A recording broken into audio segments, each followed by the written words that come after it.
정부의 취득세율 인하 방침에 전국의 광역자치단체가 일제히 반발하고 나섰지만 부동산업계는 반기는 등 엇갈린 반응을 보이고 있습니다.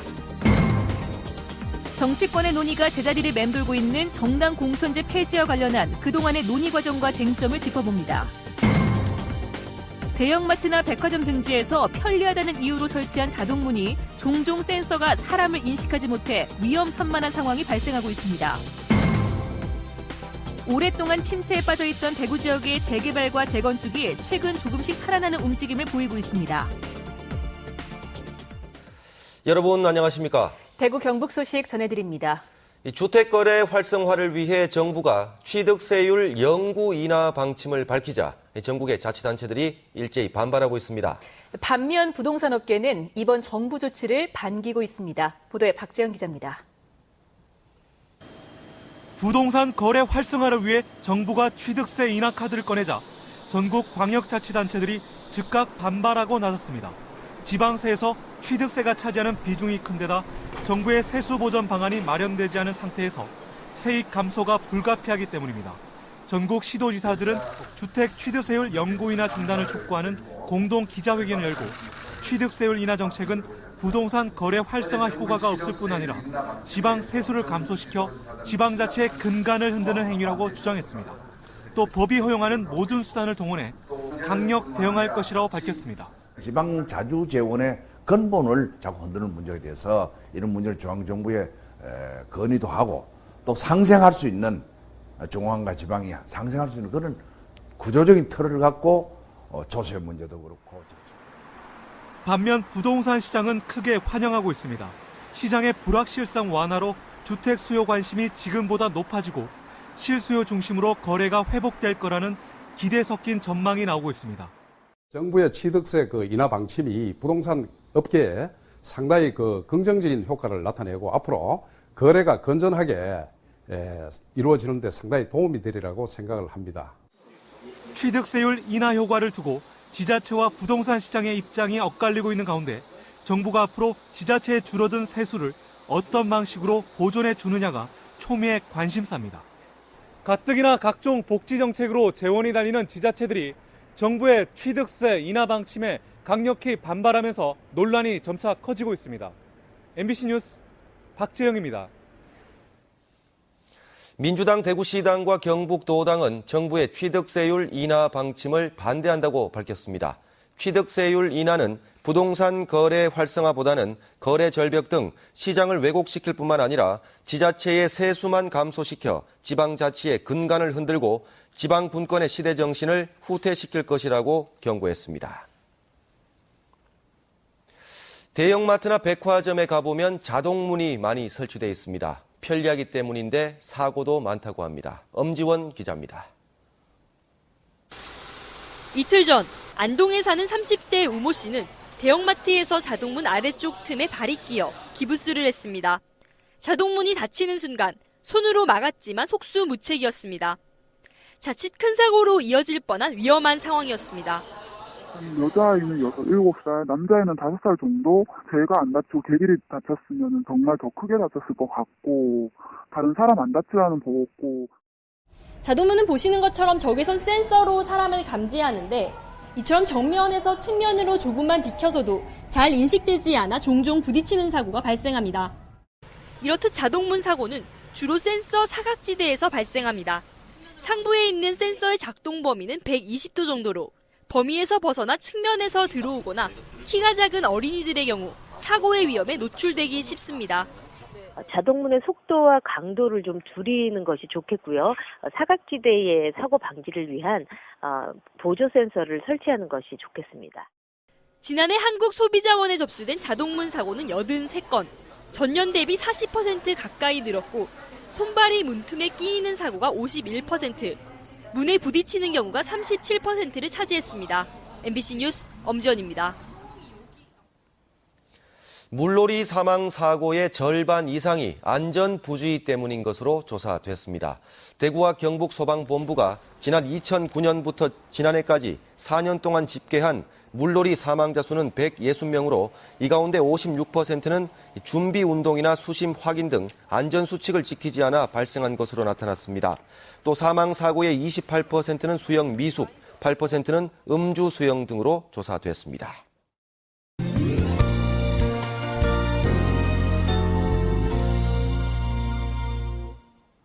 연중기획 아름다운 세상입니다.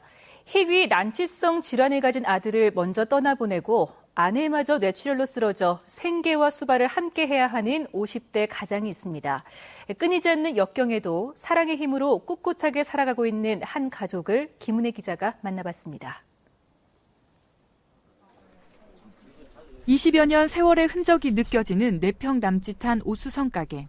대구시 대봉 일동 통장 차석환 씨의 일터입니다. 한 땀 한 땀 정성 들여 수선을 하다가도 갑작스럽게 자리를 비우곤 합니다.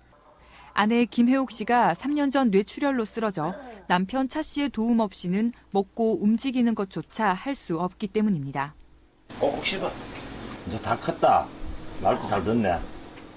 부부에게 닥친 시련은 아내의 뇌출혈이 처음이 아닙니다. 태어날 때부터 생식기가 없는 희귀 난치성 질환을 가진 큰아들이 지난 2007년 훌쩍 부부의 곁을 떠나고 그 상처가 채 아물기도 전에 아내에게 시련이 닥친 겁니다. 생활비를 벌기 위해 일을 하고 또 자신의 병수발을 감당하느라 갈수록 야위어가는 남편의 모습에 아내의 마음도 천근만근입니다. 고맙다. 고마워. 고마워. 미안하다. 보통 사람들은 이해하기 힘든 고통을 겪으면서도 차석환 씨의 얼굴은 늘 밝음입니다. 자신과 가족의 아픔은 속으로 사귀며 주위에 긍정의 에너지를 전파하며 살아가는 그의 꿈은 너무나 소박합니다. 가족은 3명인데 한꺼번에 모일 여건이 안 되다 보니까 너무너무 마음적으로 다 어렵지 지금. 착하고 부지런하게 살아가는 이 가족에게 작은 정성이나마 따뜻한 응원이 되어서 보태진다면 가족들이 함께 살아가고 싶다는 소박한 꿈은 머지않아 현실이 될 수 있을 겁니다. MBC 뉴스 김은혜입니다. 기초단체장과 기초의원에 대한 정당 공천 폐지는 지난 대선 여야 후보 모두의 공약이었습니다. 하지만 대선이 끝난 지 7달이 지나고 내년 지방선거가 1년도 채 남지 않은 지금까지도 정치권의 논의는 제자리를 맴돌고 있습니다. 정당 공천제 폐지와 관련한 그동안의 논의 과정과 쟁점을 서성원 기자가 정리해드립니다. 기초단체장과 의원에 대한 정당 공천제 폐지 목소리. 어떻게 나오게 됐을까요? 영호남에서 특정 정당이 이른바 싹쓸이를 하는 비정상적인 정치 지형을 조금이나마 바꿔보자는 취지에서 비롯됐습니다. 또 지역의 일꾼을 뽑는 선거가 공천권을 쥔 국회의원의 입김에 의해 좌지우지되면서 지방자치가 중앙정치에 예속되는 구조를 바꿔야 한다는 욕구도 반영이 됐습니다. 이 같은 여론을 의식해서 지난해 12월 대통령 선거 당시 여야 후보 모두 지방선거에서의 정당 공천 폐지를 공약으로 내걸었습니다. 박근혜, 문재인 후보 가운데 누가 당선이 되든 정당 공천 폐지는 실현될 것처럼 보였지만 대선이 끝나자 공약을 없던 것으로 하자는 목소리가 나오기 시작합니다. 반대론자들은 위헌의 소지가 있다는 것과 후보 난립, 여성의 정치 참여를 위축시킬 수 있다는 것을 이유로 내세우고 있습니다. 하지만 지방분권 운동본부를 중심으로 한 여론의 압박이 수그러들지 않자 여야는 마지못해 소극적인 움직임을 보이고 있습니다. 새누리당은 정치 쇄신위에서 한시적으로 정당 공천을 폐지해보자는 안을 마련했지만 논의의 진전을 보지 못하고 있고 민주당은 당원들에게 의사를 물어 결정하겠다면서 당원 투표를 실시하고 있습니다. 시민단체는 움켜쥐고 있는 공천 기득권을 내놓지 않겠다는 술수에 불과하다며 강하게 반발하고 있습니다. 사정이 이런데도 박근혜 대통령은 아무런 입장 표명을 하지 않고 있습니다. 지방선거까지는 1년도 채 남지 않았습니다. 9월 정기국회 이전까지 결과를 내놓지 못한다면 공천 폐지는 물 건너갈 공산이 큽니다. 변화와 혁신의 요구가 기득권의 벽에 막혀있는 사이 내년 지방선거를 준비하는 후보들의 속은 새까맣게 타들어가고 있습니다. MBC 뉴스 서승원입니다. 내년 지방선거를 앞두고 기초지방선거 정당 공천제 폐지를 관철시키기 위한 전국 조직이 출범했습니다. 전국 시장군수 구청장 협의회와 시군 자치구의회 의장협의회, 지방분권 개헌 국민행동 등의 단체 대표들은 오늘 국회의원 회관에서 정당 공천 폐지 대선 공약 이행 촉구 시민행동 출범식과 결의대회를 가졌습니다. 시민행동은 9월 정기국회 때는 기초선거 정당 공천 폐지 관련 선거법이 통과될 수 있도록 의원 면담과 기자회견, 결의대회, 항의 방문 등을 통해 정치권을 압박하기로 했습니다. 네, 다음 소식입니다. 오랫동안 침체에 빠졌던 대구 지역의 재개발, 재건축이 조금씩 활기를 띠고 있습니다. 하지만 완전히 살아난 것은 아니라는 게 대체적인 의견입니다. 윤영균 기자입니다. 대구시 수성구의 한 재건축 예정 아파트. 지난 2007년 재건축 추진위원회를 만들었지만 1년 전에야 시공사와 계약을 했고 최근 조합원 분양을 마쳤습니다. 320세대 가운데 절반 가까이가 이주를 했습니다. 준비를 갖다가 해가 왔습니다. 그래서 작년도부터 경기가 조금 풀려가지고 수성구의 다른 재건축 아파트도 최근 시공사와 계약을 체결하는 등 일부 지역을 중심으로 재건축 재개발 시장이 조금씩 꿈틀대고 있습니다. 하지만 상당수 지역에서는 재건축 재개발을 포기하는 상황이 잇따르고 있습니다. 대구시 서구의 한 재개발 대상 마을. 2006년부터 재개발을 추진했지만 최근 재개발 조합 해산 신청을 했습니다. 건물 신축이나 증축을 할 수 없는 것은 물론 도시가스 설치조차 거절당해 살기가 갈수록 힘들어졌기 때문입니다. 6, 7년 전에는 재건축, 재개발이 너무 활발해서 금방 되는 것만 같았습니다. 그러나 시공사 선정하는데 너무 어려웠고 개발비나 이주비 등으로 이미 돈을 투입했기 때문에 사업을 계속 추진하지도 그렇다고 포기하지도 못하고 있는 곳도 있습니다.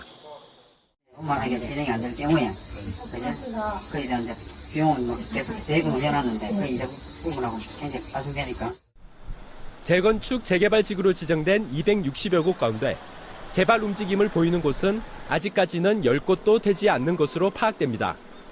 결국 하반기 부동산 시장이 어떻게 움직이느냐에 따라 대구 지역 재개발 재건축 사업의 활성화 여부도 영향을 받을 것으로 보입니다. MBC 뉴스 윤영균입니다. 대구 환경운동연합은 4차 순환고속도로 성서 지천 구간 건설 계획을 반대한다고 밝혔습니다. 대구 환경운동연합은 오늘 오전 대구시청 앞에서 기자회견을 열고 대구시가 계획 중인 4차 순환고속도로 성서 지천 구간은 대구의 중요한 생태축인 달성 습지와 대명 유수지를 파괴하고 금호강의 자연 경관을 훼손할 수밖에 없다며 도로 건설 계획을 철회할 것을 촉구했습니다. 미래창조과학부 대구 전파관리소는 초등학생 40명을 대상으로 다양한 전파 체험 학습 기회를 제공하는 썸머 라디오 캠프를 열었습니다. 이 캠프에 참가한 초등학생들은 대구 MBC를 방문해 방송 제작과 송출이 이루어지는 현장을 둘러보고 전파를 이용한 다양한 제품의 원리와 전파에 대한 이해를 높일 수 있는 체험 프로그램을 접했습니다. 구미시는 오늘 금호 테크노밸리에서 IT 의료융합기술센터 기공식을 갖고 내년 8월까지 167억 원을 들여 지하 1층, 지상 5층 규모의 센터를 짓습니다. 이곳에는 시제품 공정 라인과 공동 활용 장비를 갖추고 관련 기업과 국내외 연구소를 유치할 예정입니다. 구미시는 옛 금호공대 터의 명칭을 금호 테크노밸리로 바꾸고 국책 사업인 IT 의료 융합기술센터 외에도 모바일 융합기술센터, 3D 융합기술센터 등을 함께 조성하고 있습니다. 경북선관위는 지난달 3차례에 걸쳐 김천 시의원 3명의 인터뷰가 실린 홍보성 기사를 제기하고 시의원들 지역구에 배부한 김천 지역 신문사 대표 A씨를 검찰에 고발했습니다. 또 홍보성 기사에 대한 대가로 광고비 30만 원을 준 시의원 B씨와 아파트 경비원에게 부탁해 신문을 배부하는 데 가담한 시의원 C씨를 함께 고발했습니다. 경북 지역에서 살인 사건이 잇따르고 있습니다. 어제 오후 5시 반쯤 김천시에 있는 한 주택에서 혼자 살던 74살 정모 할머니가 흉기에 찔려 숨져 있는 것을 아들이 발견해 경찰에 신고했습니다. 또 어제 저녁 7시쯤에는 안동시에 있는 한 모텔에서 주인 45살 이모 여인이 화장실에 흉기에 찔려 숨져 있는 것을 7살 아들이 발견해 경찰에 신고했습니다. 경찰은 두 사건 모두 피살 사건으로 보고 수사를 벌이고 있습니다. 대구은행은 최근 저금리에 따라 2분기 연속으로 이익이 줄자 타겟책으로 새로운 팀을 만들었습니다. 대구은행은 마케팅 혁신팀을 통해 구체적인 고객관리 전략을 수립해 마케팅 지원을 강화하는 한편 신용 리스크팀을 신설해 신용 리스크 측정 기법의 선진화를 꾀하기로 했습니다. 네, 지금까지 대구 경북 소식 전해드렸습니다. 시청해주신 여러분 고맙습니다.